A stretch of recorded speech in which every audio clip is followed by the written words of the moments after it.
Olá pessoal, eu sou o professor Clemildo e este vídeo é uma continuação do vídeo anterior em que estamos discutindo sobre a relação entre religião e política, ou mais especificamente a relação entre igrejas evangélicas e as eleições no Brasil. Bom, agora eu gostaria de ver com vocês como que esse projeto político evangélico se preocupou ou se preocupa também em ocupar os espaços institucionais e os espaços públicos, né?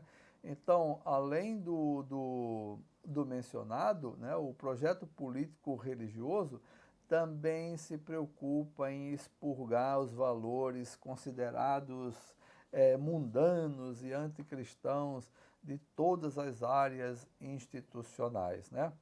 Então, os fiéis, esses fiéis, né, que aderiram a esse projeto político, eles entendiam que era necessário colocar, né, os fiéis da igreja em todos os cargos possíveis. Então, como eu falei, existe um projeto que não é um projeto assim mais inocente, né, em relação à atividade política. Agora, algumas igrejas, alguns líderes religiosos pensam o seguinte: a gente precisa ter pessoas representativas do nosso grupo em situações estratégicas, em espaços estratégicos, né? Então, é por isso então que havia uma preocupação muito grande também do ex-presidente, né, nomear ministros evangélicos para os cargos, né, de Supremo Tribunal Federal, para o Ministério da Educação, para o Ministério da Justiça, né, para os direitos humanos, porque além de você atender ao apoio que esses grupos estão te dando, né, e aqui também não é nenhum problema em você, não vejo nenhum problema em você contar com o apoio de pessoas ou de grupos, né, que estão te dando sustentação política, mas havia também essa preocupação, né, do mundo evangélico de você ocupar os espaços públicos para você ter, claro, influência política, né? E ao mesmo tempo também você ter uma influência religiosa, né? No sentido de que você pode defender alguns valores evangélicos. Então, segundo a argumentação do governo, a questão não se restringe apenas a defender os valores cristãos, né? mas de dar visibilidade, oportunidade a um grupo que tem grande inserção na sociedade, né? Então essa ocupação de espaço não se limita, como eu falei, somente aos cargos majoritários, né? Os fiéis são incentivados a concorrerem ou serem indicados para cargos também no nível municipal, estadual, como é o caso da eleição para os conselhos tutelares, né? Por exemplo, né, nós tivemos aí, nessa última eleição, muitos candidatos, né, ligados a grupos religiosos e apoiados, né, por grupos religiosos. É ali que eles precisam estar, tanto para representar o seu grupo religioso, também para influenciar politicamente e muitas vezes para se tornar cabo eleitoral em época de eleição. Então, cada vez mais fica claro que esse projeto, né, para ocupação de espaço, ele tem como objetivo exatamente influenciar na agenda, né, temática dessas discussões que nós já falamos aqui. E, se possível, mudar os rumos, né, das políticas públicas, né, priorizando outros interesses que sejam mais associados aos valores cristãos. Então essa estratégia também ficou visível, né, pelo fato de o governo brasileiro se associar a grupos evangélicos para tentar interferir em órgãos de direitos humanos na ONU, né? Então, desde 2017, por exemplo, o grupo de juristas evangélicos tenta participar ou ter acesso a espaço na ONU, né, nos quais ele possa discutir ali, defender temas relacionados aos direitos humanos, né? Então, essas inserções elas não tiveram, né, muito êxito, né, e os juristas evangélicos do Brasil não conseguiram obter um, um status consultivo, né, na ONU, né? O que permitiria que o grupo pudesse discursar em reuniões oficiais, organizar debates e até submeter informes em diferentes organismos.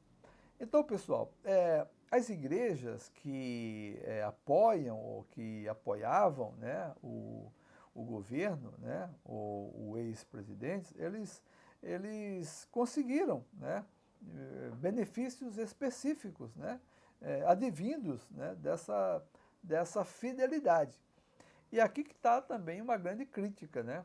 Quando você apoia, não há, como eu falei, não há nenhum problema em organizações apoiarem candidatos, mas tem que ter muito cuidado, principalmente quando é um grupo religioso que trata com questões morais, éticas, que isso não se torne em uma moeda de troca, né, e que envolva aí até muitas vezes situação de corrupção. Então, quando você tem essa relação em que você consegue um benefício exatamente porque você apoiou determinado projeto, isso tem que ter muito cuidado, né? Então, às vezes acontecia isso, né? De benefícios específicos que vieram exatamente por causa desse apoio, dessa fidelidade. Então, o que tudo indica, esses apoios políticos, né, eles tinham como objetivo, né, conseguir alguma vantagem, né, seja ela política, no que se refere à participação no poder, ou às vezes financeira, né? E aí, para que alguém não fique aí já xingando, né, ou preocupado com isso, a gente vai dar aqui 3 exemplos, né, que demonstraram essa relação. O primeiro diz respeito à isenção de impostos para a remuneração de pastores, né? Foi um projeto aí apresentado. O segundo refere-se a 30 milhões destinados aos meios de comunicação evangélicos, né, como verba de propaganda governamental.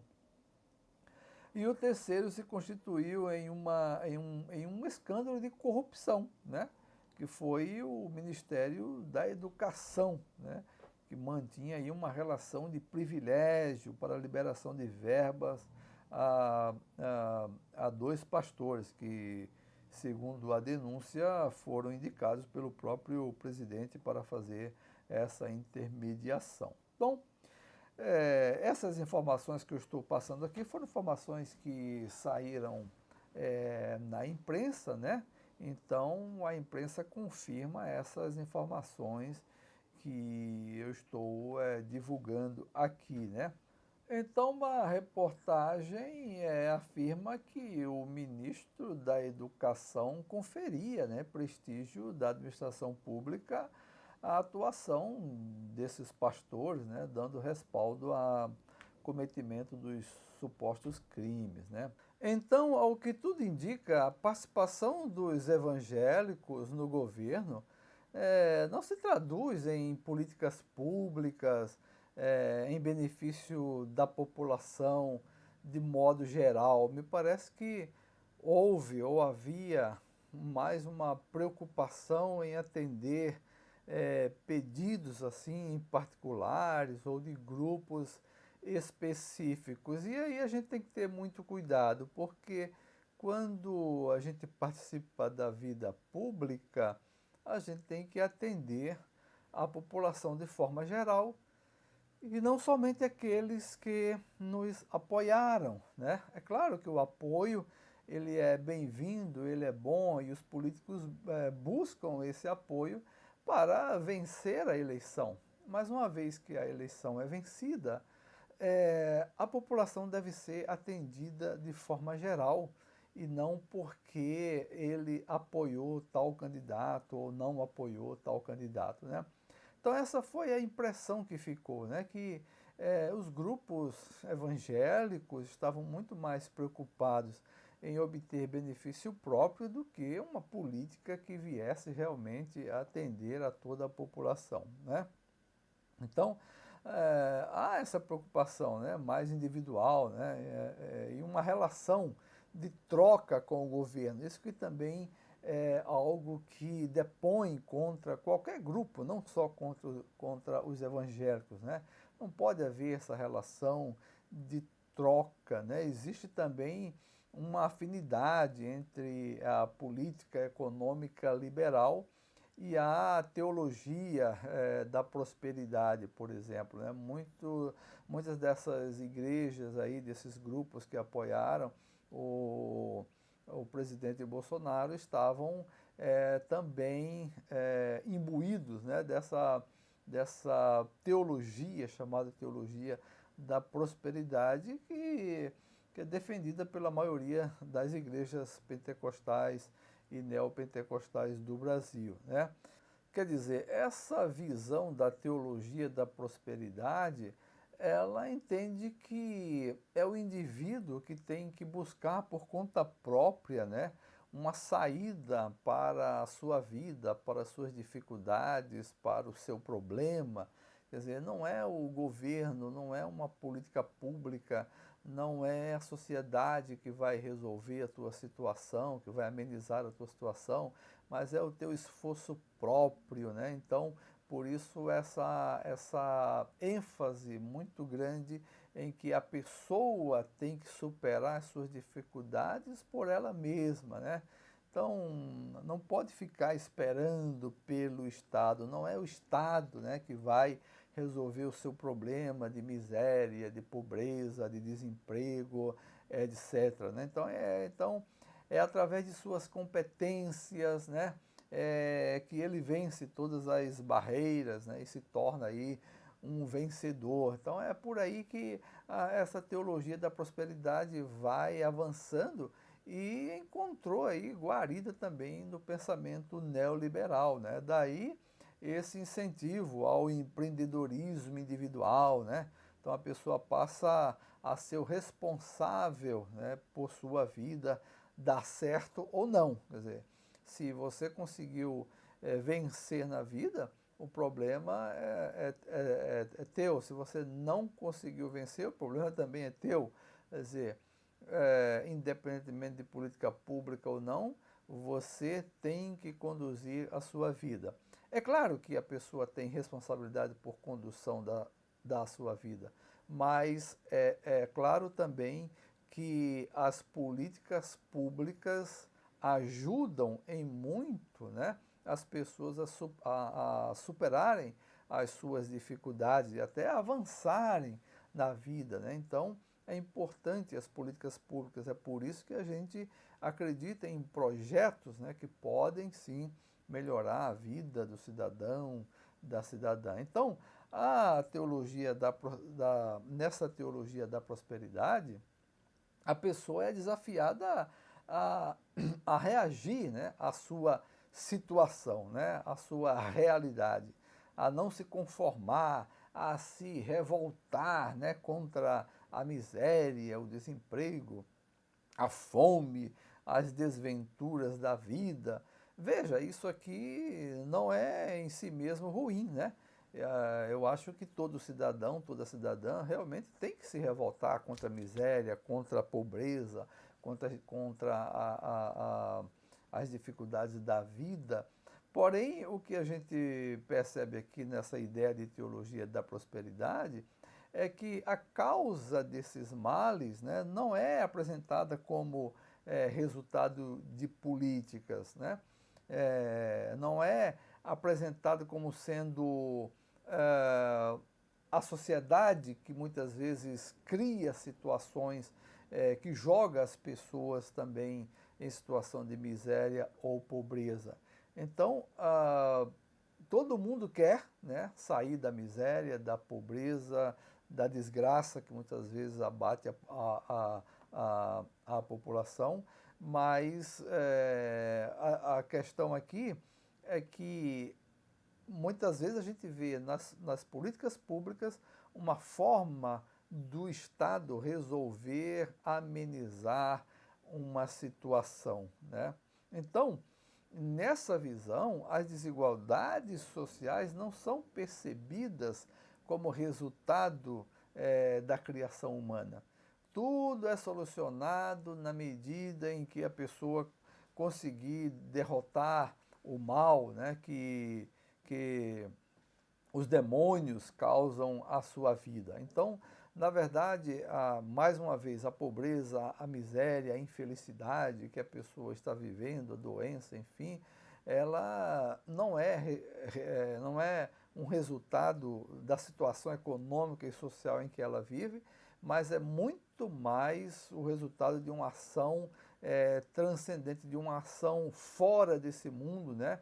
De uma ação demoníaca que age sobre a vida da pessoa e que lhe traz então todos esses males. É necessário a pessoa se livrar disso. Então, nessa lógica, o ser humano se encontra no centro, né, da disputa, né, entre o espírito do bem e os espíritos do mal que desejam controlar a sua vida. Então, há, na verdade, uma luta, uma briga, né, entre o mundo, né, invisível, o mundo celestial, o mundo espiritual, que disputa ali a vida das pessoas, né? Então, uns querendo levá-lo para o caminho do mal, outros prejudicando a sua vida, e aí a sua vida é prejudicada financeiramente, é prejudicada através da saúde, da questão familiar, e você só pode se livrar disso quando você se encontrar, então, na mão, né, de Deus, que pode, então, te livrar disso tudo. Veja, eu não estou dizendo que isso também não é verdade, né? É claro que as pessoas buscam a religião, a igreja, porque acreditam, né, nesse mundo espiritual em que você se apega, né, a uma divindade para que você possa crescer espiritualmente.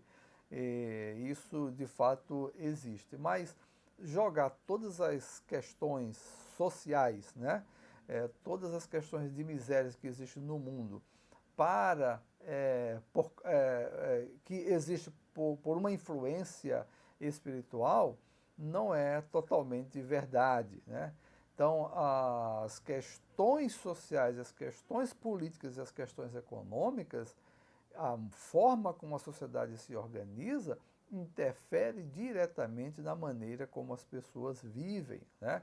Então, é isso que também precisa ser dito. Então, desse modo, se o fiel, né, fizer uma demonstração de fé através de um sacrifício, né, e muitas vezes esse sacrifício, em geral, é um sacrifício financeiro, então Deus vai compensar e ele vai prosperar. Então isso é o que está por trás aí do que a gente chama de teologia da prosperidade. É necessário você fazer ainda mais um sacrifício para demonstrar, né, a força, o poder e até onde você pode ir com a tua fé, e aí Deus vai te recompensar, né, trazendo então os benefícios e você vai prosperar na tua vida econômica, financeira, familiar, etc. Então, muitas vezes esse discurso, como eu falei, eles não colocam aí nenhuma questão social, né?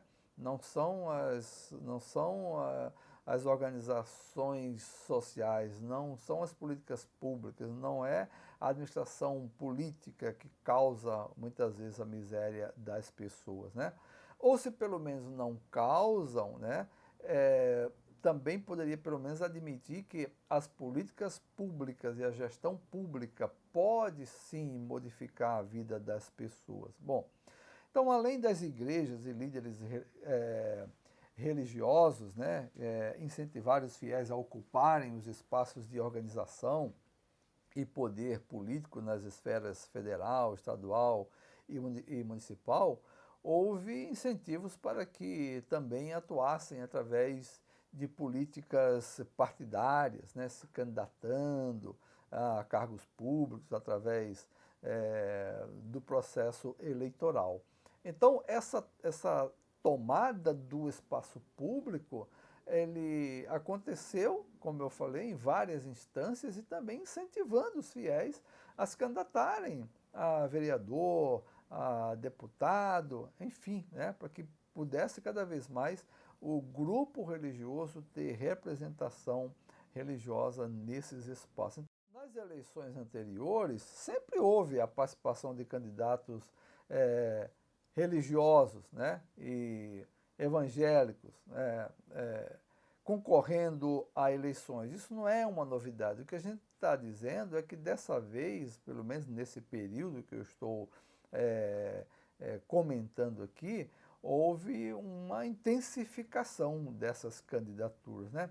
Então, segundo pesquisa realizada na base de dados do Tribunal Superior Eleitoral, esse número vem crescendo cada vez mais. É importante aqui essa estatística para a gente ter uma ideia de como as candidaturas religiosas têm aparecido, têm ficado cada vez mais presente, né, nas eleições. Olha só esse dado como é interessante, né? É um dado aqui do Tribunal Superior Eleitoral. Em 2018, eram 595 candidatos, né, que eram considerados religiosos. Em 2022, 659, né? E ainda de acordo com essa pesquisa, a maior parte dessas candidaturas está vinculada ao universo das igrejas evangélicas. Interessante, né? Então, houve um crescimento e as igrejas evangélicas investindo fortemente nisso. Então, outras pesquisas demonstram que esse índice pode ser ainda maior. Aqui a gente já achava que tinha crescido, né, mas pode ser ainda maior. Um monitoramento, por exemplo, realizado pela equipe de pesquisadores e pesquisadoras do ISER, que é o Instituto de Estudos de Religião, em 8 das maiores capitais do Brasil, ela revelou que, olha só que interessante isso aqui, revelou que, apesar de representarem em média 10,71% do total de candidaturas, ao final das eleições, os candidatos com identidade religiosa passaram a ocupar também, em média, 51% das cadeiras de cada Câmara Municipal pesquisada. Ó. Então, veja, eles representavam, como diz aqui, 10% do total de candidaturas, mas esses 10% aí foi suficiente para ocupar, em média, 51% das cadeiras de cada Câmara Municipal pesquisada. Então, os dados também demonstram que candidaturas que mobilizam a religiosidade de forma direta durante a campanha foram mais votadas. Bom, o que essa pesquisa também demonstra é que os evangélicos se destacam em todas as capitais com cerca de 50% do total de candidaturas com identidade religiosa, né? E ainda se constata que os evangélicos foram a maioria dos eleitos em todas as capitais, né? Menos em São Paulo e Salvador. Então veja como o pessoal está apostando forte, né, nas candidaturas religiosas, especificamente aqui a gente está destacando a participação dos evangélicos, né? Então, pessoal, isto nos leva a acreditar que tanto os líderes partidários quanto os líderes religiosos, eles descobriram que quando se usa o sentimento religioso, né, atrelado aí a um discurso moralista, isso tem uma alta capacidade de atrair votos, né? como falamos, essa estratégia, né, já havia sido colocada em prática em outras eleições, mas não com a força, né, o significado e o poder de marketing utilizado nas últimas eleições presidenciais no Brasil, né? Então, além dos motivos já mencionados, esse é talvez o principal motivo pelo qual nessas últimas eleições muitos candidatos se identificassem com a identidade religiosa. Então eles começaram a perceber que é importante você se apresentar com esse título, né, religioso, porque o eleitor se identifica com a religiosidade e acaba transferindo o seu voto religioso para esse líder religioso também. O que a gente percebe também é que interessa às igrejas pentecostais e neopentecostais, né, que possuem a maioria dos seguidores ou fiéis no Brasil. Essas igrejas, esses grupos, eles estão também preocupados em construir essa aliança, né? Não somente para eleger um presidente, né, que se comprometa com um projeto que atende aos interesses cristãos e mais especificamente os interesses evangélicos. As igrejas passam então a lançar, apoiar, fazer campanhas para eleger candidatos ligados às suas agremiações religiosas, né? Então aqui é interessante a gente destacar isso porque esse apoio do mundo evangélico, ele é um apoio geral, né? Mas ao mesmo tempo também há um movimento interno em que grupos específicos passam a lançar os seus próprios candidatos. Então, é provável que um grupo, né, religioso específico lance os seus candidatos a vereadores, lance os seus candidatos a deputados, né, e incentivem os seus fiéis a votarem nesses candidatos, né? Então, esses candidatos, uma vez no poder, passam a representar o pensamento e os interesses das igrejas, né, pelas quais eles estão sendo eleitos, né? E aí que está a questão. Ele não passa a ser mais um representante do cidadão, da cidadã, do povo como todo, mas ele passa a ser um representante daquele grupo específico e defender os interesses desse grupo. Então, aos poucos isso se vai transformando em uma estratégia de tomada de poder e passa a influenciar nos rumos da nação, né? Então, para que isso aconteça, é fundamental que esses grupos tenham influência sobre os seus rebanhos, né? Os seus fiéis, né? Que sejam também donos de TVs, que tenham meios de comunicação como rádios, jornais, né? Então, não é à toa que no Brasil os grupos religiosos investem muito, né, nos meios de comunicação, como eu falei aqui, televisão, rádio, jornais e agora muito forte na internet, né? Então, é importante que eles tenham essa atuação nesses meios, né?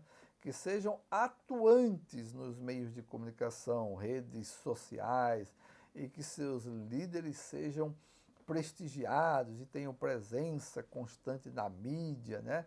Então, essa estratégia, ela facilita a captação de votos e na influência dos rumos políticos do país. Por que isso é interessante, é importante, né? Porque se você não é visto, né, como o pessoal diz, se você não é visto, você não é lembrado, então parece que eles levam isso aqui ao pé da letra, né? Então é necessário que você esteja presente, né? Mas mais do que esse ditado, claro, né, não é questão de se você não é visto, você não é lembrado. Mais do que isso, é uma estratégia para que você esteja presente, né, em todos os canais possíveis, né, de comunicação para que você possa ter essa influência na sociedade sobre, né, as pessoas. Então, o resultado disso é que o número de evangélicos eleitos cresceu, né? Cresceu a tal ponto que no Congresso brasileiro passaram a ser denominados de bancada evangélica ou frente parlamentar evangélica, né? Então, os números muitas vezes aí divergem quanto ao tamanho do grupo, né? Claro que em cada eleição isso muda, né? Pode aumentar ou diminuir, mas acredita-se que atualmente esse número esteja entre 116 deputados, 11 senadores, né? Então eles são conhecidos por defenderem o liberalismo econômico, né? Bem como aquelas pautas conservadoras e moralistas que nós já mencionamos aqui. Então, eu estou dando todos esses dados, passando todas essas informações, para que a gente possa realmente perceber que por trás disso, como nós falamos, não se trata apenas de um processo eleitoral, mas de fato de um projeto, né, político, né, que tem por objetivo exercer, né, ter o poder e administrar o país, né? Então, é essa a questão que está por trás aqui, que a gente está enfatizando, né? Não é só uma questão eleitoral. Alguém pode pensar assim, mas isso aí é só uma questão eleitoral, né? Tudo isso acontece com qualquer grupo e tal. Não, não é só uma questão eleitoral. Trata-se de um projeto realmente político, né? Bem, pessoal, nós vamos ficando por aqui. Muito obrigado pela sua companhia. Esse assunto continua no próximo vídeo. Não perca. Até lá.